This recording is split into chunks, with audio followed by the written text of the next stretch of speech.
بار بار بیان کی گئی ہے کہ اللہ کا ذکر اور تسبیحات سے نہ صرف بندے کا دل منور ہوتا ہے بلکہ اس کی تمام مشکلیں اور پریشانیاں دور ہو جاتی ہیں۔ حضور اقدس صلی اللہ علیہ وسلم نے فرمایا کہ اپنے گھروں کو قبروں کی مانند نہ بناؤ بلکہ ان میں قرآن کی تلاوت، تسبیحات اور ذکر و اذکار کیا کرو، کیونکہ وہ گھر جس میں یہ عمل کیے جاتے ہیں وہاں اہل آسمان کے لیے گھر نور کی طرح چمکتا ہے، جیسے زمین والوں کے لیے آسمان کے ستارے۔ عصر کے وقت جب یہ تسبیح پڑھی جاتی ہے تو یہ وقت قبولیت دعا بھی ہوتا ہے، یہ عرش کے فیصلے کا وقت ہوتا ہے۔ اس گھڑی میں بندہ اللہ کے قریب تر ہوتا ہے، اس کی زبان سے نکلنے والا ہر کلمہ اللہ کے حضور خاص مقام رکھتا ہے۔ حضور اکرم صلی اللہ علیہ وسلم کی زندگی اس بات کی عملی ثبوت ہے کہ کس طرح تسبیحات اور ذکر و اذکار سے تعلق انسان کی زندگی کو بدل دیتا ہے۔ آپ صلی اللہ علیہ وسلم کی تعلیمات ہمیں یہ سکھاتی ہیں کہ اللہ کا ذکر اور تسبیحات کو صرف زبان سے نہیں بلکہ دل سے پڑھا جائے۔ جب بندہ اللہ تعالیٰ کی حمد و ثنا اور اس کے ذکر و اذکار کر کے اللہ کو یاد کرتا ہے تو اس پر خاص عنایت نازل ہوتی ہے۔ اولیاء و صالحین بھی ہمیشہ اللہ تعالیٰ کے ذکر و اذکار کے لیے اوقات مقرر کرتے تھے اور ان میں عصر کا وقت خاص اہمیت رکھتا تھا، کیونکہ یہ وہ لمحہ ہوتا ہے جس میں دن کا اختتام اور رات کی روحانی ابتدا ایک دوسرے سے ملتے ہیں۔ یہ عرش پر فیصلے کا وقت ہوتا ہے۔ نماز عصر اور عصر کے وقت کی اہمیت و فضیلت کے بارے میں حضور پاک صلی اللہ علیہ وسلم نے متعدد احادیث پر بہت سے ارشادات فرمائے ہیں، جن میں عصر کی نماز کی حفاظت کی تاکید فرمائی گئی ہے۔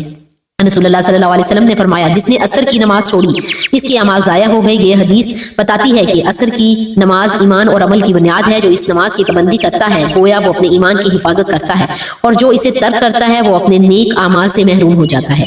عصر کی نماز جنت کی ضمانت ہے۔ رسول اللہ صلی اللہ علیہ وسلم نے فرمایا، جو شخص فجر اور عصر کی نمازوں کی پابندی کرے گا وہ جنت میں داخل ہو جائے گا۔ یہ حدیث واضح کرتی ہے کہ عصر کی نماز بندے اور اللہ کے درمیان عہد کی وفا مانند ہے۔ جو بندہ ان دونوں نمازوں فجر اور عصر کی پابندی کرتا ہے اس کے لیے جنت کی بشارت ہے۔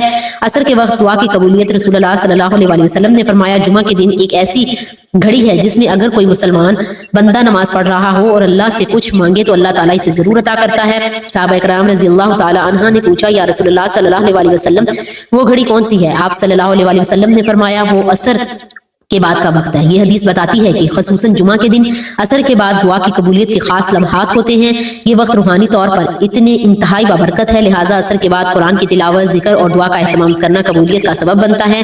عصر کی نماز فرشتوں کے گواہ ہونے کا وقت ہے۔ رسول اللہ صلی اللہ علیہ وسلم نے فرمایا، تمہارے پاس رات اور دن کے فرشتے آتے ہیں اور وہ فجر اور عصر کے وقت جمع ہوتے ہیں۔ پھر جو فرشتے تمہارے پاس رات گزارتے ہیں وہ اوپر جاتے ہیں اور اللہ تعالیٰ ان سے پوچھتا ہے، تم نے میرے بندوں کو کس حال میں چھوڑا؟ وہ عرض کرتے ہیں، ہم نے انہیں نماز پڑھتے ہوئے چھوڑا اور نماز پڑھتے ہوئے پایا۔ عصر کا وقت وہ مبارک لمحہ ہے جب فرشتے بندے کے اعمال اللہ کے حضور پیش کرتے ہیں۔ جو شخص اس وقت عبادت، تلاوت یا ذکر میں مشغول ہوتا ہے اس کا حال فرشتے اللہ کے سامنے بہترین صورت میں پیش کرتے ہیں۔ عصر کے بعد نیکیوں کی برکت، رسول اللہ صلی اللہ علیہ وسلم نے فرمایا، جو شخص کسی نیک عمل پر دن کے اختتام میں قائم رہتا ہے اللہ تعالیٰ اس پر اپنی رحمت نازل فرماتا ہے۔ اس عصر کا وقت دن کے اختتام کا وقت ہوتا ہے، یعنی دن کی محنتوں، فیصلوں اور اعمال کا نچوڑ۔ بندہ اس وقت ذکر الہی، تلاوت یا دعا میں مشغول ہو جائے تو گویا وہ اپنے دن کو خیر و برکت کے ساتھ مکمل کرتا ہے۔ نماز عصر کے وقت میں یعنی عرش کے فیصلے کے وقت میں اس تسبیح کو پڑھنے سے نہ صرف گھریلو مسائل حل ہونے لگتے ہیں بلکہ روحانی طور پر انسان کے دل پر سکون اور اطمینان نازل ہوتا ہے۔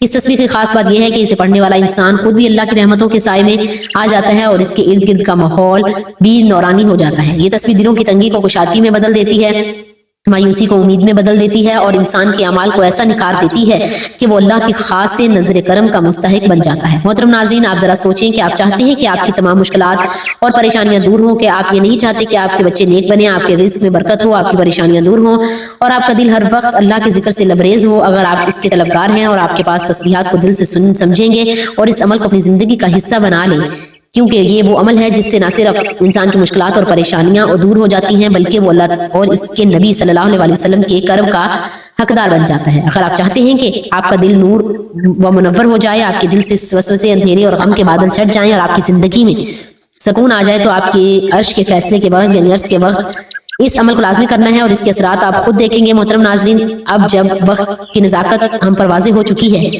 اور ہم جان چکے ہیں کہ یہ وہ وقت ہے جب عرش کے فیصلے زمین پر نازل ہوتے ہیں، تو آئیں اب ہم چلتے ہیں اس خاص تسبیح کے بارے میں جس سے عصر کے وقت پڑھنے سے اللہ تعالیٰ نے ہر مشکل کے خاتمے کی قسم جیسا زوردار وعدہ فرما دیا۔ آپ نے اس عمل کو پورے دھیان اور اللہ پر کامل یقین کے ساتھ سننا ہے، کیونکہ یہ عمل مختصر ضرور ہے مگر اس کی طاقت اور تاثیر غیر معمولی ہے۔ عمل کامل طریقہ یہ ہے کہ نماز عصر کے وقت اس عظیم اور طاقتور عمل کو کرنے کے لیے آپ نے سب سے پہلے خشوع اور خضوع اور مکمل یکسوئی کے ساتھ نماز عصر ادا کر لینی ہے۔ اس کے بعد سجدے کی حالت میں خوب گڑ گڑا کر اپنے رب سے اپنی مشکلات کا ذکر کرنا ہے۔ اگر ممکن ہو تو 2 نفل کی ادائیگی کر کے آپ نے اتحیات کی شکل میں بیٹھ جانا ہے۔ پورا دھیان، پوری توجہ، کامل یقین صرف اللہ رب العزت کی ذات پر مرکوز ہونا چاہیے اور اپنے دل میں یہ یقین رکھنا ہے کہ میرا رب میری ہر آواز سن رہا ہے، میری ہر مشکل کو دور کرنے کی طاقت رکھتا ہے۔ اس کے بعد آپ نے اس عمل کو آغاز کرنا ہے اور اپنے پیارے آقا صلی اللہ علیہ وسلم کی ذات اقدس پر 3 مرتبہ درود ابراہیمی پڑھنا ہے، وہی درود ابراہیمی جو ہم نماز میں پڑھتے ہیں۔ درود پاک وہ نورانی عمل ثواب کے طور پر میرے ساتھ بھی 1 مرتبہ درود ابراہیمی پڑھ لیجیے۔ اللہم صلی علی محمد وعلی آل محمد کما صلیت علی ابراہیم وعلی آل ابراہیم انک حمید مجید۔ اللہم بارک علی محمد وعلی آل محمد کما بارکت علی ابراہیم وعلی آل ابراہیم انک حمید مجید۔